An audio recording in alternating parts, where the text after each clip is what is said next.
बंगाल के चुनावी दंगल पर आप देख रहे हैं हमारी खास पेशकश फूल और पत्थर। मैं हूं आपके साथ चित्रा त्रिपाठी। बंगाल के सियासी पथ पर फूल भी हैं और पत्थर भी हैं।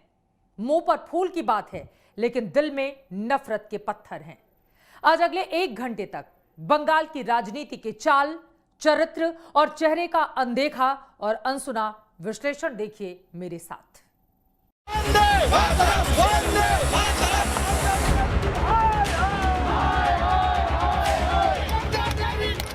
बिहार चुनाव के परिणाम बीजेपी के हक में आते ही बंगाल पॉलिटिक्स में भिड़ंत की सीटी बज गई। ना कोई नियम, ना कोई कायदा, फ्री स्टाइल दमखम दिखाने की होड़ मच गई। अखाड़े में उतरे दिग्गज खिलाड़ियों के मुकाबले ने बंगाल के सियासी दंगल में फूल और पत्थर का नया अध्याय लिख दिया, जिसका व्याख्यान कुछ यूं पढ़ा गया।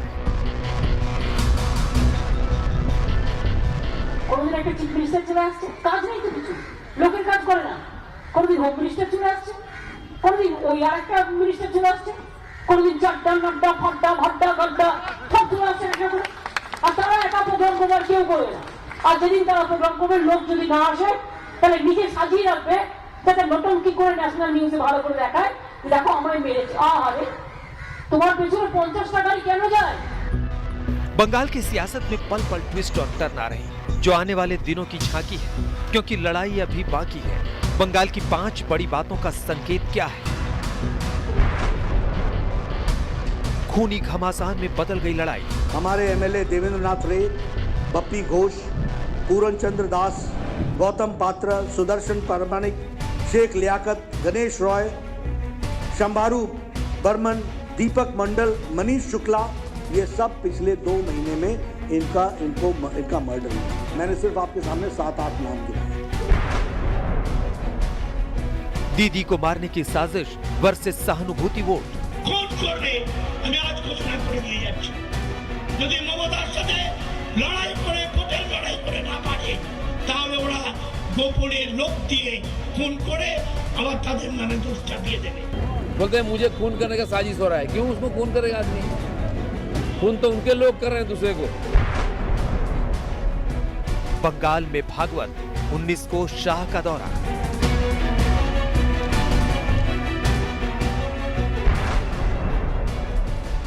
ओवैसी की बंगाल टीम दंगल को तैयार।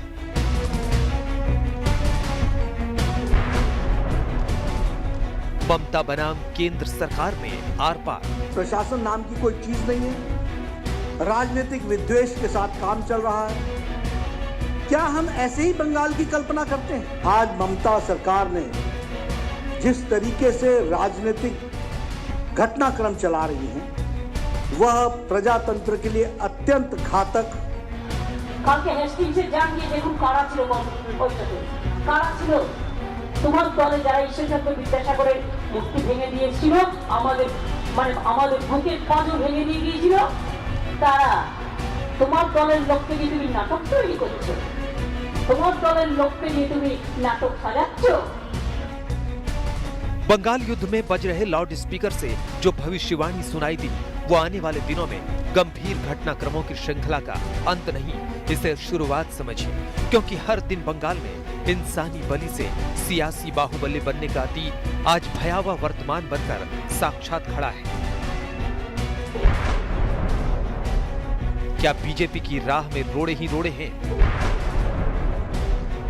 क्या बंगाल में ममता का मैजिक फीका पड़ा? वाम के बाद क्या जय श्री राम को रोकेंगी दीदी? बंगाल के चुनावी दंगल में फूल और पत्थर। फूल की राह में बड़े पत्थर हैं, चाहे ये कमल का फूल हो या टीएमसी का जोड़े वाला फूल। आज बंगाल की पूरी सियासी लड़ाई फूल और पत्थर पर आकर टिक गई है, क्योंकि चुनावी दंगल सीधे सीधे ममता बनर्जी और प्रधानमंत्री मोदी के बीच में है। মমতা ব্যানার্জি ঈশ্বরের নামে শপথ করেছি যে বিধি দ্বারা স্থাপিত ভারতবর্ষের সংবিধানের প্রতি আমি অপকর্ম।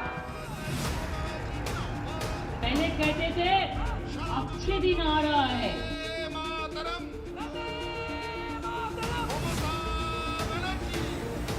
जो हमसे टकराएगा वो चुप हो जाएगा। पश्चिम बंगाल की स्पीड ब्रेकर दीदी चैन से सो नहीं पा रही है। छी छी छी, लज्जा है, घृणा है, ये लोग लज्जा का मंच बने थे।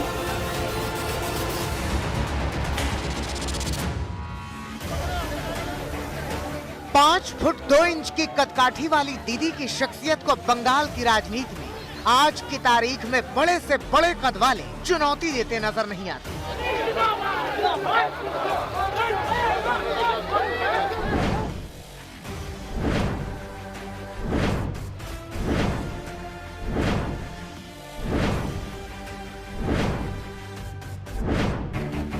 हाँ, दिल्ली में स्थापित भारतीय जनता पार्टी के विशालकाय सत्ता प्रतिष्ठान को पूर्व से गरजती बरसती और दहाड़ती इसी ललकार ने लगातार सीधी चुनौती दी। आने वाला दिन में तो बोलना है कि मोदी बाबू का सरकार को एक्सपायरी डेट हो गया है। এই নরেন্দ্র মোদীর মতো এত মিথ্যেবাদী ঝুটা এত বাজে লোক আমি একটাও দেখিনি।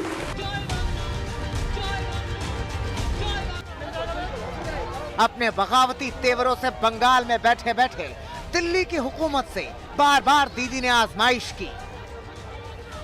हम अभी भी कहते हैं साल पड़ोसी को तमन्ना आज हमारा दिल में है, देखते हैं जोर किसका बाजुए कतिल में है।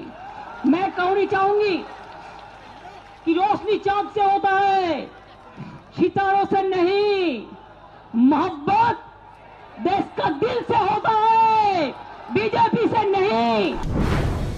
2019 के परिणाम ने उस परिवर्तन का संकेत ममता बनर्जी को दे दिया जो वक्त रहते तैयारी न करने पर 2021 में सियासी जमीन की बुनियाद को हिला सकता था। वो पब्लिकली कह रही है वो देश के प्रधानमंत्री को प्रधानमंत्री मानने के लिए तैयार नहीं है। बीजेपी के राष्ट्रव्यापी तूफान की चेतावनी मिलते ही दीदी ने अपने दुर्ग को बंगाली अस्मिता की रणनीति से सुरक्षित करने का फैसला ले लिया।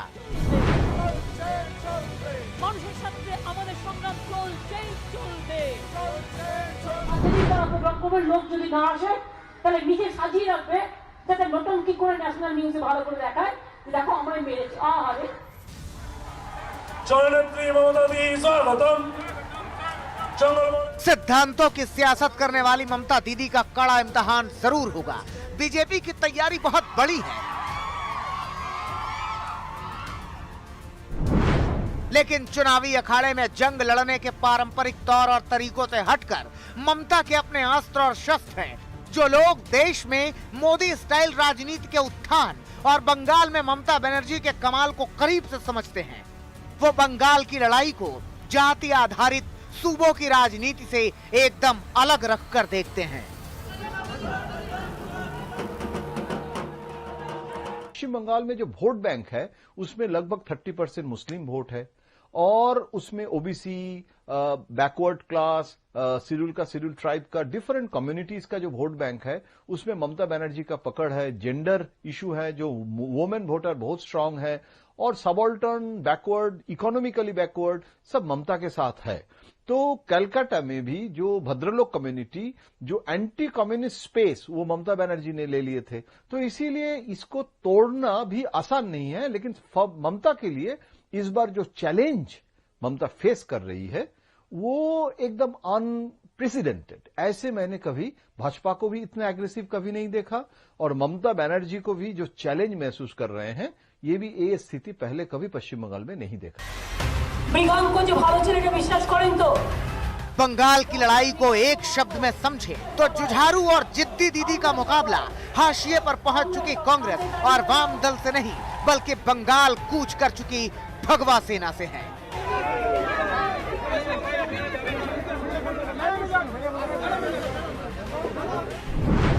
जिसके रथ के पहिए को 2014 और 2016 में दीदी ने अपने दम पर रोक दिया था, लेकिन 2019 में दुर्ग को बचाने में दीदी की किलेबंदी नाकाफी साबित हुई। बंगाल से सटे बिहार में मिली जीत ने ममता दीदी के गढ़ पर नजरें गड़ाए बीजेपी के उत्साह को कई गुना बढ़ा दिया।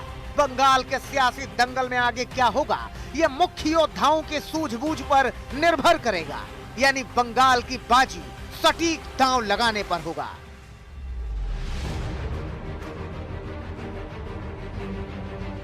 बंगाल के राजनीतिक परिदृश्य में चुनाव का ताना बाना दो चेहरों पर बुना गया है, जो सियासी विचारधारा में एक दूसरे के पूरक हैं, लेकिन जंग के मैदान में कुशल और चालाक योद्धा हैं। ममता बनर्जी जमीनी नेता, नरेंद्र मोदी जमीनी नेता। ममता बनर्जी गुस्सैल स्वभाव, नरेंद्र मोदी गंभीर स्वभाव। ममता बनर्जी बोल्ड फैसले लेने वाली मुख्यमंत्री, चौंकाने वाले फैसले लेने वाले प्रधानमंत्री। ममता की छवि बेदाग है, नरेंद्र मोदी की छवि ईमानदार वाली है। ममता ने लेफ्ट का दुर्ग जीता है, नरेंद्र मोदी ने कांग्रेस का किला जीता है। ममता बनर्जी लोकप्रिय मुख्यमंत्री हैं और नरेंद्र मोदी लोकप्रिय प्रधानमंत्री। ममता बनर्जी का फोकस गरीबों पर रहा, नरेंद्र मोदी का फोकस गरीब कल्याण की नीतियों पर रहा। ममता बनर्जी प्रखर वक्ता है तो नरेंद्र मोदी भी शानदार वक्ता है। ममता बनर्जी ढुलमुल रवैया नहीं अपनाती और नरेंद्र मोदी पक्के इरादे वाला व्यक्तित्व रखते हैं। खास बात यह है कि सीएम और पीएम दोनों मेहनती हैं।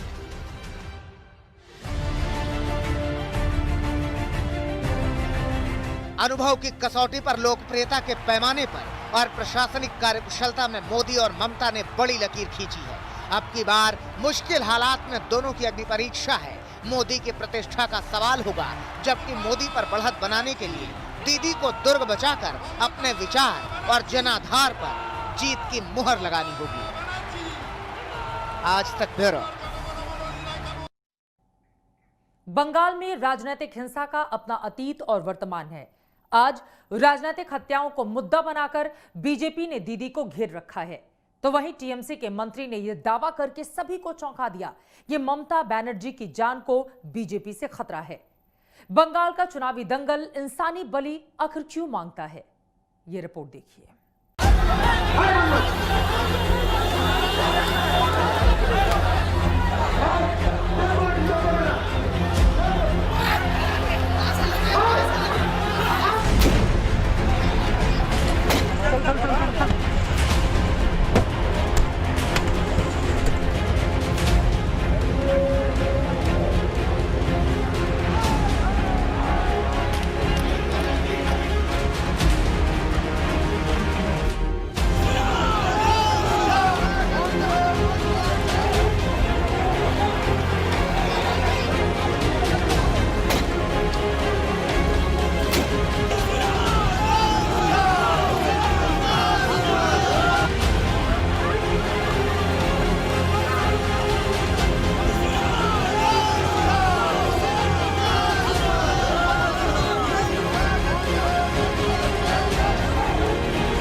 देश के नक्शे पर पश्चिम बंगाल इकलौता ऐसा सूबा है जिसे लेकर सबकी धारणा पक्की है कि सत्ता नारों से नहीं, बंदूक की नली से निकलती है। फर्क सिर्फ इतना है कि तारीखें बदलती है, किरदार बदलते हैं, राजनीतिक दल बदलते हैं, लेकिन पश्चिम बंगाल के माथे पर चस्पा कलंक की कथा जस का तस बनी रही।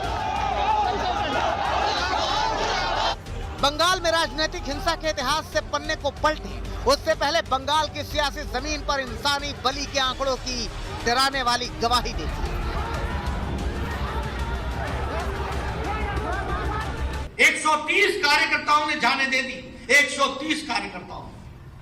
मैंने 100 लोगों का तर्पण तो खुद किया है। आप समझो ये बिहार, ये बंगाल है क्या? बंगाल इस बात के लिए जाना जाता था क्या? क्या हो गया? बीजेपी अध्यक्ष जेपी नड्डा के दावों में विपक्ष भले ही सियासी एंगल खोजे, लेकिन बंगाल में लाल दुर्ग को ढहाने का चमत्कार करने वाली ममता बनर्जी के विचार आज बहुत गौर से आपको सुनने चाहिए। आज तक को दिए एक इंटरव्यू में बंगाल की रक्त चरित्र वाली सियासत का पन्ना पढ़कर ममता ने खुद सुनाया था। अब ये देश में क्या है, चोरी करो, करप्शन आए, लूट के खा लो, लेकिन रेजिग्नेशन कोई नहीं देगा। और कोई देगा तो उसको खिलाफ में आप लोग कहते हैं कौन दे सकता है, कौन कुर्सी छोड़ सकता है?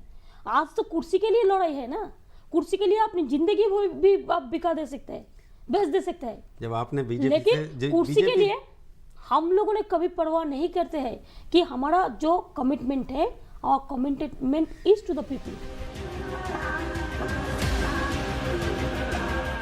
सत्ता के सिंहासन पर बैठने से पहले जो संगीन इल्जाम ममता बनर्जी वाम दलों पर चीख चीख कर लगाती थी, वही आरोप आज राजनीतिक हिंसा के आरोप से खुद टीएमसी का दामन दागदार हो गया। यानी एक वक्त में जो पीड़ित थी, आज सत्ता में आने के बाद उन्हीं पर उत्पीड़न का मुख्य स्रोत बनने का आरोप है। आध्यात्मिक विचारक स्वामी विवेकानंद, रामकृष्ण परमहंस, कवि गुरु रविन्द्रनाथ टैगोर की जन्मस्थली, या यूं कहें भारतीय संस्कृति के विचारों की उद्गम स्थली पश्चिम बंगाल की संस्कृति में जिस तरह से खूनी कट्टरता का समावेश हुआ है, वो आखिरकार क्यों हुआ है? पिछले कुछ दिनों में आखिर ऐसे क्या कारण हैं कि लगातार बंगाल की सभ्यता और संस्कृति की जगह बंगाल में बढ़ रही राजनीतिक हिंसा पर ही सबकी नजर होती है और नजरअंदाज भी नहीं किया जा सकता। बंगाल को छोड़कर देश के ज्यादातर राज्य जाति और धर्म में बंट गए, लेकिन बंगाल जाति और धर्म में तो नहीं बटा, बंगाल राजनीतिक विचारों के खेमों में बंट गया।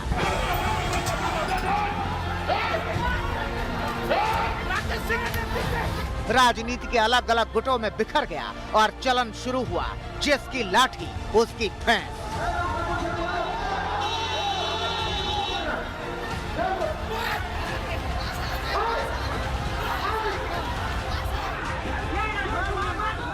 पश्चिम बंगाल में कांग्रेस के जो स्पेस था सिद्धार्थ शंकर रे का चीफ मिनिस्टरशिप, और वो स्पेस लेफ्ट ने लिया था, और लेट 60s से लेफ्ट मूवमेंट स्टार्ट हुआ और बंगला कांग्रेस का सरकार लेफ्ट सपोर्टेड, फिर लेफ्ट 77 से लेफ्ट रेजीम, तो कांग्रेस वर्सेस सीपीएम था, फिर सीपीएम वर्सेस तृणमूल हुई, और तृणमूल वर्सेस जो कांग्रेस सीपीएम को होना था, और वो कांग्रेस सीपीएम मार्जिनलाइज्ड हो गए और वो स्पेस भाजपा को मिला।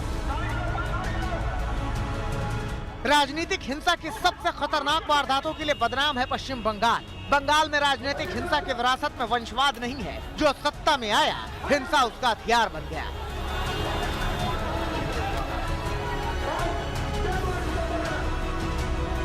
पश्चिम बंगाल के सियासी इतिहास के पन्नों को अगर पलटें तो इसकी शुरुआत 1967 से हुई। ये वो साल था जब चीन की कम्युनिस्ट पार्टी से प्रभावित होकर उत्तर बंगाल में नक्सलवाड़ी आंदोलन ने आकार लिया था और माओ से तुंग का नारा अपनाया था कि सत्ता बंदूक की नली से निकलती है। तब से लेकर अब तक पश्चिम बंगाल की संस्कृति में सियासी रंग में मानो हिंसा रच और बस गई है।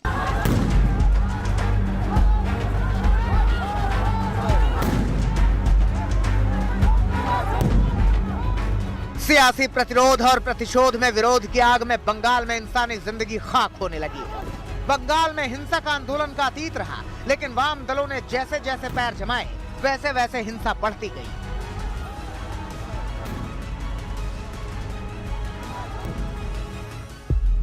– 1946 से 48 का तेभागा आंदोलन, 1953 में कोलकाता में हिंसा, 1959 का खाद्य आंदोलन, 1967 का नक्सल आंदोलन। राजनीतिक हत्याओं की तमाम वारदातों को अंजाम दिया गया। 1971 फॉरवर्ड ब्लॉक के नेता हेमंत बसु की हत्या हुई। लेफ्ट पार्टी ने कांग्रेस पर आरोप लगाया, लेकिन हत्या की गुत्थी अनसुलझी रह गई। कई नेताओं की हत्या हुई और तो और 1990 में ममता बनर्जी पर हमला हुआ। सीपीआईएम के सदस्यों पर रॉड और डंडों से हमला करने का आरोप लगा। ममता बुरी तरह जख्मी हुई, लेकिन उसके बाद बंगाल की राजनीति में एक शेरनी की तरह ममता का उदय हुआ।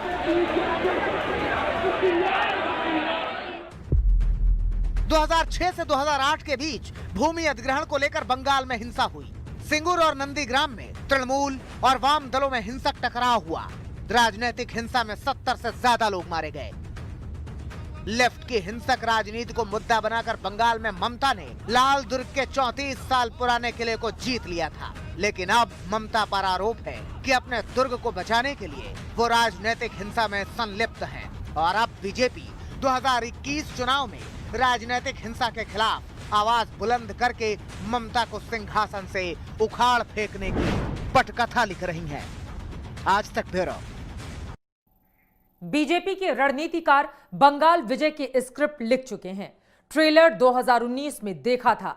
क्या 2021 में बंगाल के सियासी बॉक्स पर जब बीजेपी की पिक्चर रिलीज होगी तो हिट हो पाएगी, ये अपने आप में बड़ा सवाल है। –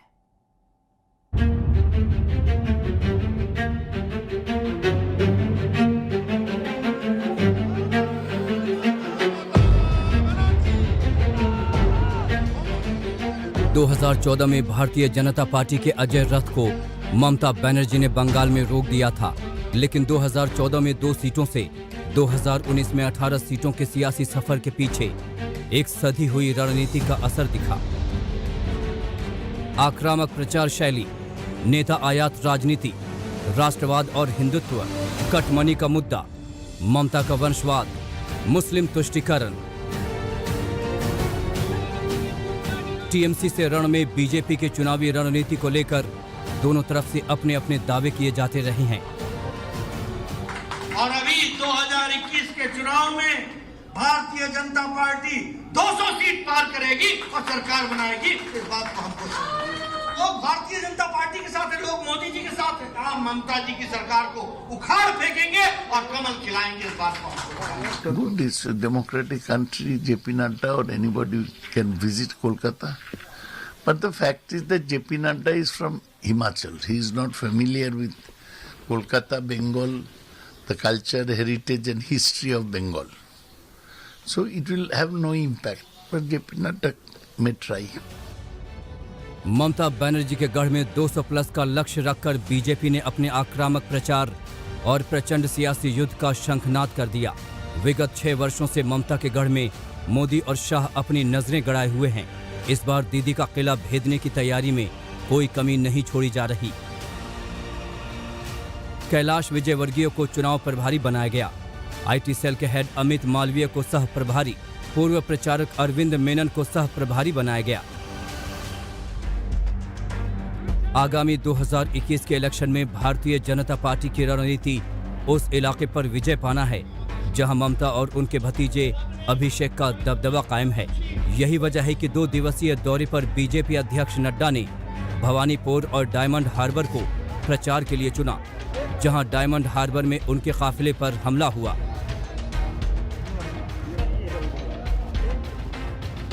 दरअसल डायमंड हार्बर अभिषेक बनर्जी के दबदबे वाला इलाका है, जहां से वो सांसद भी हैं।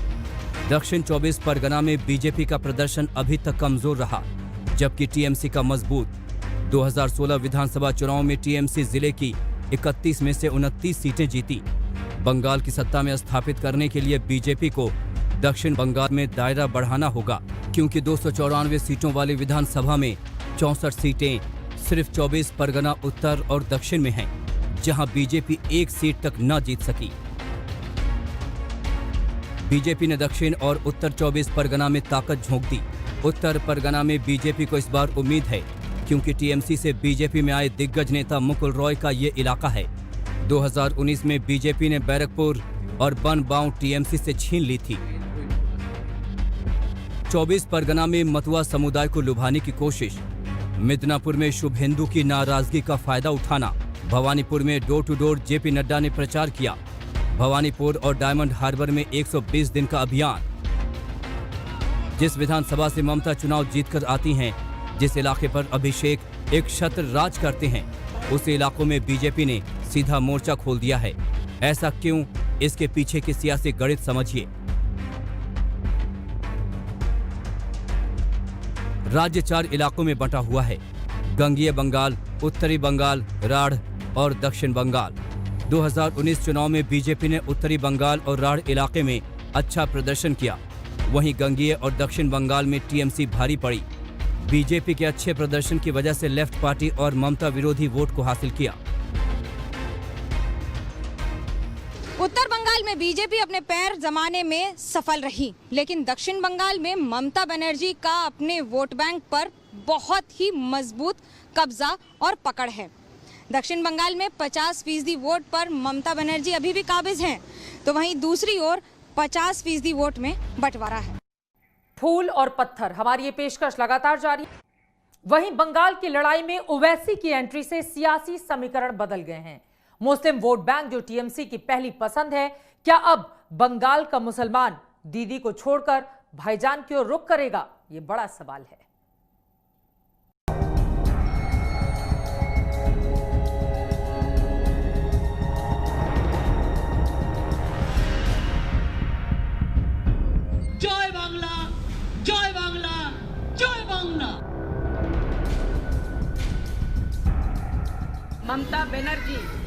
पागल हो गई है, तिलमिला गई है, बौखला गई है। उसे समझ में आ गया है कि ये भारत है, ये पाकिस्तान नहीं है जिस पर वो शासन कर रही है।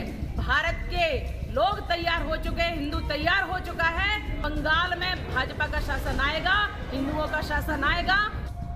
जिस दिन भोपाल में बीजेपी सांसद साध्वी प्रज्ञा ठाकुर ने बंगाल पर अपनी कट्टर सोच की व्याख्या की, ठीक उसी दिन बंगाल से दूर हैदराबाद में मुस्लिम वोट बैंक को साधने का मंथन हुआ। आने वाले दिनों में बंगाल में हिंदू मुस्लिम वोट पर बड़ा प्रयोग होगा, जो संयोग हरगिज नहीं। पश्चिम बंगाल में भारतीय जनता पार्टी की मौजूदगी से जो ध्रुवीकरण का माहौल बना, अब बिहार के बाद बंगाल पहुंच रहे ओवैसी उसकी धारा को रफ्तार दे देंगे।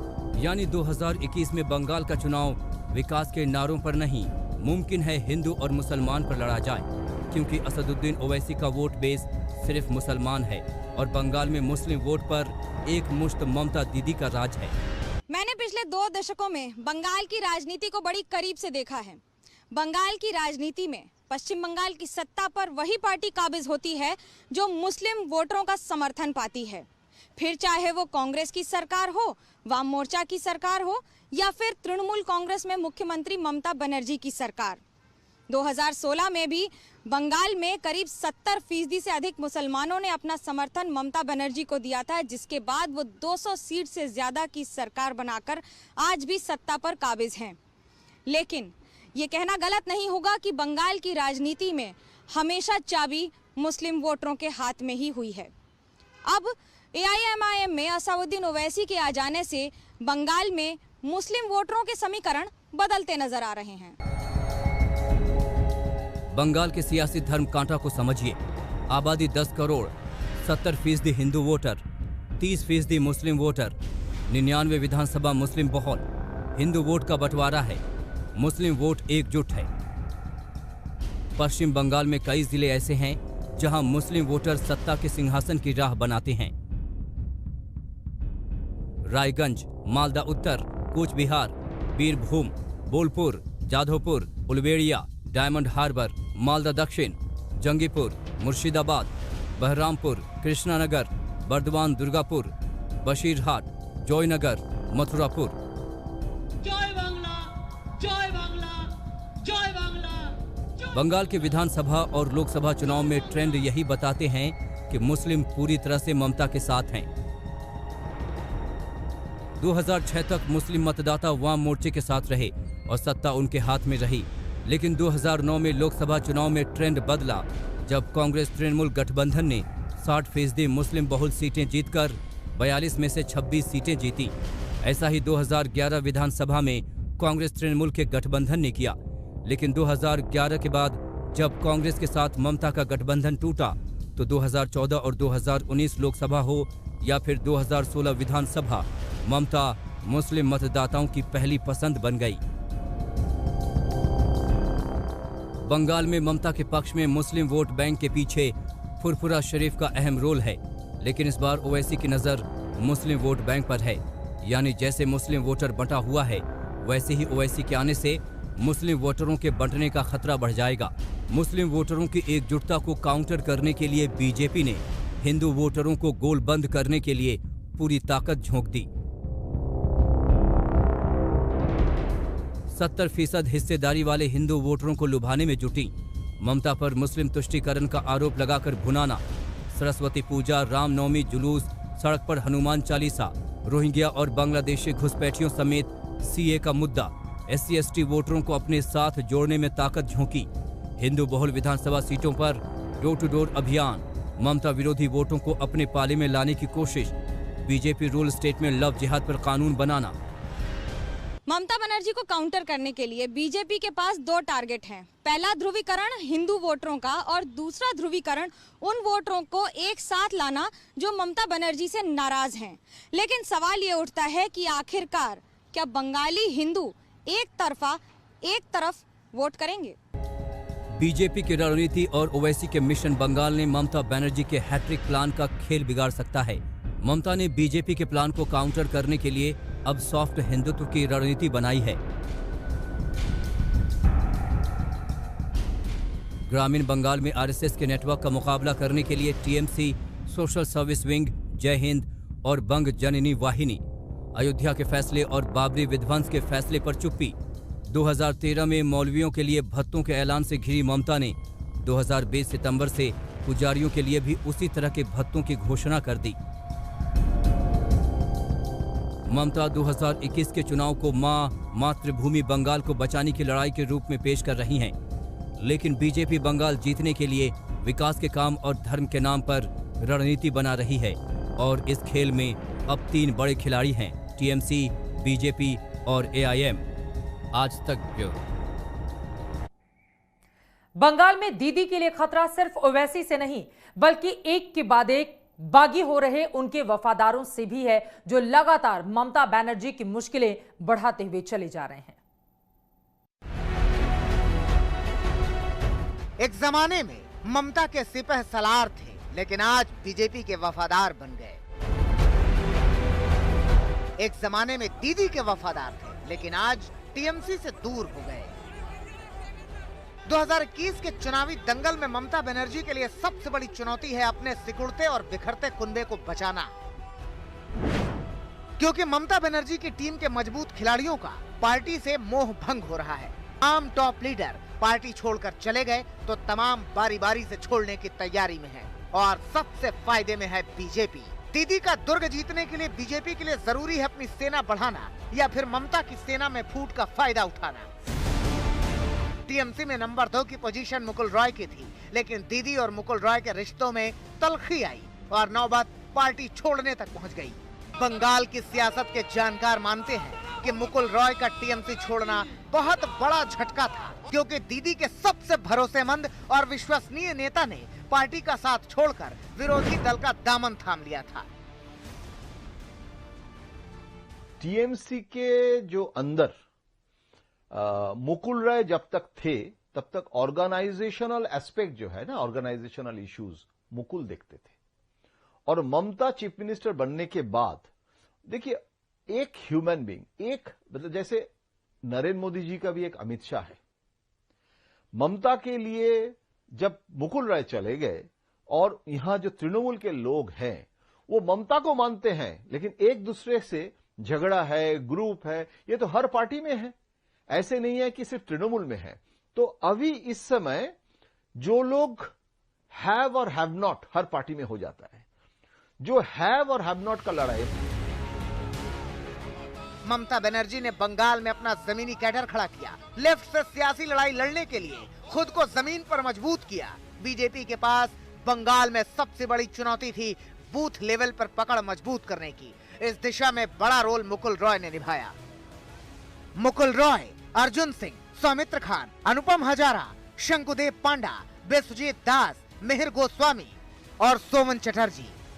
जमीन पर खड़ी नई फौज द्वारा लगाई गई फसल का असर 2019 के चुनावों में देखा और अब 2021 विधानसभा से पहले टीएमसी के कैबिनेट मंत्री शुभेंदु अधिकारी का इस्तीफा बड़े उलटफेर की वजह बन सकता है। अभी शुभेंदु ने बीजेपी का दामन नहीं थामा है, लेकिन दीदी से दूरी बना ली है। शुभेंदु नंदीग्राम आंदोलन में सबसे आगे थे। अधिकारी का ग्रामीण बंगाल में मजबूत बेस है, अच्छे वक्ता और भीड़ जुटाने वाले नेता भी हैं। मिदनापुर की 16 विधानसभा सीट पर पकड़ है। मिदनापुर में वोट की गणित शुभेंदु बनाते हैं। शुभेंदु के पिता शिशिर अधिकारी सांसद हैं। शुभेंदु के भाई दिव्येंदु भी सांसद हैं। पार्टी में मजबूत पकड़ रखने वाली ममता बगावत को रोकने में नाकाम क्यों रही? इसका जवाब दीदी के बाद पार्टी के नंबर 2 की पोजीशन संभाल रहे भतीजे अभिषेक बनर्जी हैं। सियासी गलियारों में ऐसा कहा जाता है कि शुभेंदु अधिकारी और अभिषेक बनर्जी के बीच फासले लगातार बढ़ते तब चले गए जब शुभेंदु अधिकारी को हटाकर अभिषेक बनर्जी को यूथ विंग का मुखिया बना दिया गया। मुकुल रॉय ने भी पार्टी छोड़ दी और उसके बाद अभिषेक बनर्जी पार्टी में लगभग नंबर 2 बन गए और उसी के बाद से उन्होंने सारे फैसले उम्मीदवार से लेकर कौन किस पद पर आसीन होगा खुद ही लेना शुरू कर दिया और तब से पार्टी की गतिविधियों में भी अंतर आ गया। आज पार्टी के अंदर और बाहर अभिषेक बनर्जी का दबदबा है। कहा जाता है कि बंगाल में आज अभिषेक की इजाजत के बिना पत्ता तक नहीं हिलता। पार्टी के अंदर बहुत लोग मानते हैं कि ममता की लाइफस्टाइल सादगी भरी है, जबकि उनके भतीजे को चकाचौंध लुभाता है।